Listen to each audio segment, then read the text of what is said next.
Сәлем балақай, біз бүгін мамандықтармен танысамыз. Бұл адамның мамандығы дәрігер. Ол емханада немесе ауруханада жұмыс істейді. Дәрігер ақ халат пен қалпақ киеді. Ол науқас адамдарды емдейді, дәрі жазып береді. Дәрігердің кабинетінде әртүрлі медициналық құралдар бар. Мектепте балаларды мұғалім оқытады. Ол тақтаға есептер жазады, ал оқушылар оларды шығарады.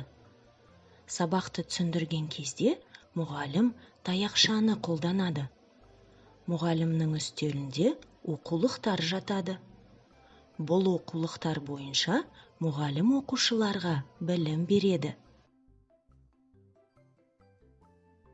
Бұл аспаз. Ол әртүрлі дәмді тағамдарды дайындайды.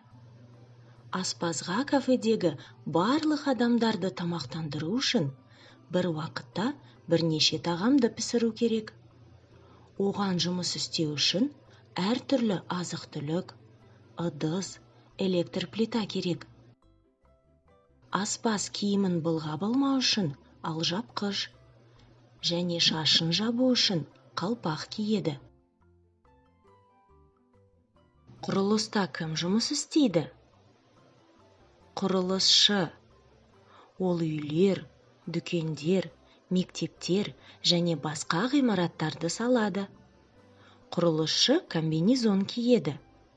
Комбинезонның қалталарына әртүрлі құралдар салуға болады. Мысалы, қалақша, балға, деңгей және басын қорғау үшін құрылысшы каска киеді.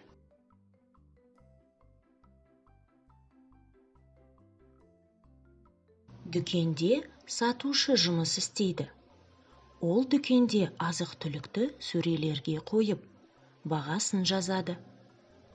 Кейбір азық-түлікті өлшеп сату керек. Ол үшін сатушы электронды таразыны қолданады. Сатып алушының барлық азық-түлігінің бағасын санап, сатушы ақша алады. Кассадан чек беріп, қалған ақшасын қайтарып береді. Сатушы алжапқыш пен арнайы бас киім киеді. Полицей адамдардың тыныштығын қорғайды. Оның арнайы формасы, фуражкасы мен қаруы бар. Полицей көмекке тез келу керек. Сондықтан онда полиция мәшинесі бар. Егер полицейге көмекшілер керек болса, ол қосымша күшті рация арқылы шақырады. Қане балақай, мамандықтар туралы жұмбақтарды шешіп көр. Емханада қарасаң, ақ халат киіп жүреді. Суық тиіп ауырсаң, асығып саған келеді. Қызуың көтерілсе, дәрі жазып береді. Бұл кім?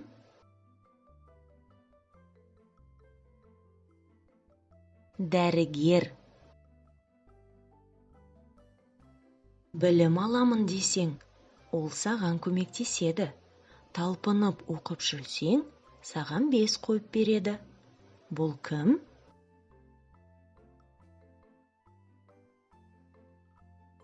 Мұғалім. Бір қолында қасығы, бір қолында азығы. Ақ қалпағы басында, тұр плитаның жанында. Бұл кім? Еңбекке баулу, яғни кәсіпке бағдар беру, педагог осы мектепте жұмыс жасаймын. Кәсіпке бағдар беру үшін мамандық бойынша, мамандықты қандай мамандық таңдайсыздар, не таңдай алмай жатсаңыздар, маған келіп ақылдасуларыңызға болады, кеңесуіңізге болады. Себебі адам еңбекпенен өседі, өнеді, солай ма? Сондықтан да кәсіпті таңдаудың еркелігі жоқ. Яғни біз ерте жастан бастап сіздерді мамандыққа мамандыққа баулуымыз керек. Сондықтан да бүгін біз мамандықтар әлеміне саяхат атты сабағымызды бастағалы отырмыз. Оқушылардың артында қарап отырсыздар, тазалықты сақтап жүрсеңіздер, өте керемет. Дәрігер мамандығы, иә, дәрігерлер солай айтады екен. Ал қылмысқа, құқық бұзушылыққа жол бермейміз. Өте жақсы. Енді мына жерде үндемей отырған оқушылардан да сұрап көрейікші. Кім бар мына жерде? Аянаттан сұрайын. Ең әдемі сән екенін сіздер табатын боласыздар. Сайысымыздың бір түрі таныстыру, міне жүзім алмұрттар, әсем бақтың жұлдызы, алма тірген балалар, албыр айдың нұр жүзі. Алтын күзсіз бен бізге шуақ шашын, көңілімізді серіп еліп күйін ашсын. Бақ бенен шаттық бірге қатар қонсын, береке беріп берек ардақтасын. Қош келдіңіз көрермен, бүгінгі күз сайысына отырыңыз қол соғып шат күлкіге бөленіп.